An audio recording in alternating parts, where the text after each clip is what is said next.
Bismillahirrahmanirrahim. Assalamualaikum warahmatullahi wabarakatuh. Nama saya Lika Adilia Saragi. Saya dari kelas manajemen A2 sore. Saya akan menjelaskan tentang bencana alam merupakan implikasi dari adanya qada dan takdir. Qada dan qadar berarti meyakini bahwa segala sesuatu nasib baik dan buruk yang menimpa manusia sudah diatur dengan batasan-batasan tertentu. 1. Pengertian qada. Qada secara bahasa bermakna ketetapan, keputusan, pelaksanaan. Pengertian secara etimologinya menjelaskan bahwa qada merupakan suatu ketetapan, keputusan, pelaksanaan atas umat manusia yang telah ditetapkan oleh Allah pada zaman azali. 2. Pengertian qadar. Qadar secara bahasa bermakna sebagai ukuran atau pertimbangan. Secara etimologi menjelaskan bahwa qadar merupakan suatu ketetapan Allah berdasarkan ukuran pada setiap diri umat manusia sesuai kehendaknya pada zaman azali. Makna secara luas dari qadar yaitu bahwa qadar merupakan gambaran kepastian mengenai hukum Allah. Dalam salah satu kitab Kasyifatus Saja oleh Syekh Imam Nawawi Banten berikut. Bismillahirrahmanirrahim. Farodatullahul muta'allaqatu azala bi annaka tasiru alima qada wa ijadul ilma fi ba'da wujudika ala wafaqal iradati qadar. Yang artinya, kehendak Allah yang berkaitan pada azali, misalnya kau kelak menjadi orang alim atau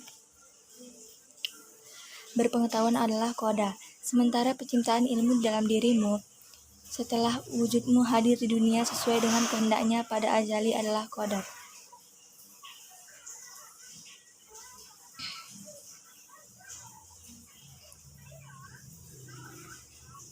Dengan kata lain, maksud kalimat di atas adalah perbedaan qada dan qadar terletak pada ketetapan Allah pada zaman azali dengan qada adalah ketetapan kelak kita akan menjadi apa, sedangkan qadar adalah realisasi Allah atas pada terhadap diri kita sesuai kehendaknya. Dalam hakikatnya, tidak ada sebuah peristiwa yang menimpa kita merupakan sebuah kebetulan karena semua sudah menjadi qada dan qadarnya. Keterangan mengenai qada dan qadar tersebut dijelaskan dalam firman Allah pada surah Al-Hadid ayat 22. Ma asaba min musibati fil ardi wala fi anfusikum illa fi kitabim min qabli an tabra'aha. Yang artinya, tiadalah sesuatu bencana yang menimpa bumi dan pada dirimu sekalian, melainkan sudah tertulis dalam kitab Lauh Mahfuz dahulu sebelum kejadiannya. Quran Surat Al-Hadid ayat 22. Meskipun pada hakikatnya qada dan qadar manusia ditentukan oleh Allah, manusia yang menjadi penentu dalam takdirnya sendiri. Allah memberi kesempatan kepada hambanya untuk berikhtiar sehingga dapat mendorong seorang hamba memaksimalkan potensi yang telah Allah anugerahkan. Kemudian manusia dianjurkan untuk senantiasa berdoa kepada Allah sambil tetap bersandar kepada segala ketetapan Allah. Pengertian takdir. Tidak ada sesuatu yang terjadi tanpa takdir termasuk manusia. Dalam Kamus Besar Bahasa Indonesia, takdir merupakan ketentuan atau ketetapan Allah SWT yang telah ditetapkan sejak zaman azali. Dalam Al-Quran ada 3 pokok persoalan tentang takdir. Pertama, takdir Allah berlaku pada fenomena alam.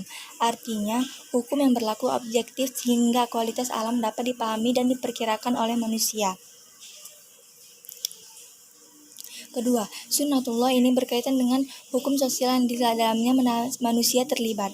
Ketiga, efek takdir yang baru dapat diketahui kelak di akhirat. 4. Macam-macam takdir. Takdir dibagi menjadi 2, yaitu takdir mu'allaq dan takdir mubram. Sebagai manusia, kita tidak bisa mengetahui mana yang termasuk takdir mu'allaq dan takdir mubram. Berikut penjelasan lanjut terkait dengan takdir mu'allaq dan takdir mubram. Takdir mu'allaq secara bahasa artinya sesuatu yang digantungkan makna harfiahnya. Takdir mu'allaq merupakan takdir yang Allah tetapkan bergantung dengan peran serta umat manusia melayani ikhtiarnya. Manusia diberi Allah kesempatan untuk berusaha semaksimal mungkin, sedangkan hasil akhirnya akan ditetapkan Allah.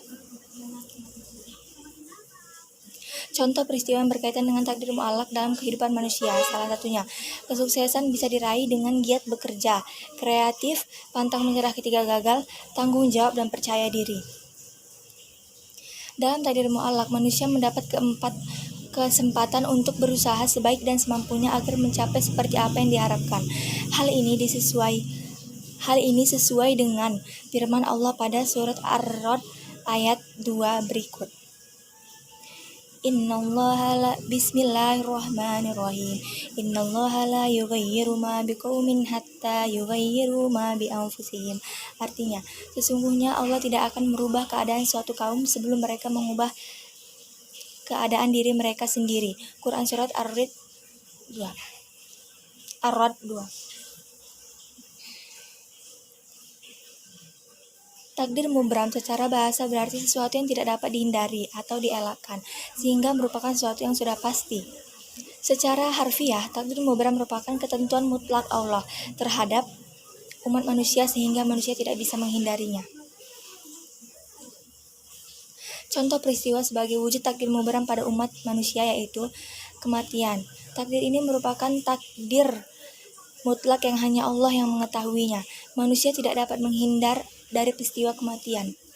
Oleh karena itu, manusia dianjurkan untuk senantiasa berikhtiar dan berdoa agar dianugerahi amal saleh dan husnul khotimah ketika meninggal. 5.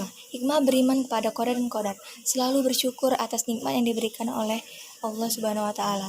Sebab percaya bahwa takdir Allah merupakan ketetapan yang terbaik bagi seluruh makhluknya. Selalu rendah hati bahwa segala sesuatu yang terjadi itu semua berkat kehendak Allah. Jadi, menurut kesimpulannya di sini, menurut saya, bencana alam adalah salah satu implikasi dari adanya qadar, dan takdir. Karena inti dari semua pengertian yang telah dibahas adalah berkaitan dengan ketetapan Allah yang terjadi atas hidup kita, terutama bencana alam. Mungkin ini saja yang dapat saya sampaikan. Lebih dan kurangnya saya mohon maaf. Wabillahi taufiq wal hidayah. Wassalamualaikum warahmatullahi wabarakatuh.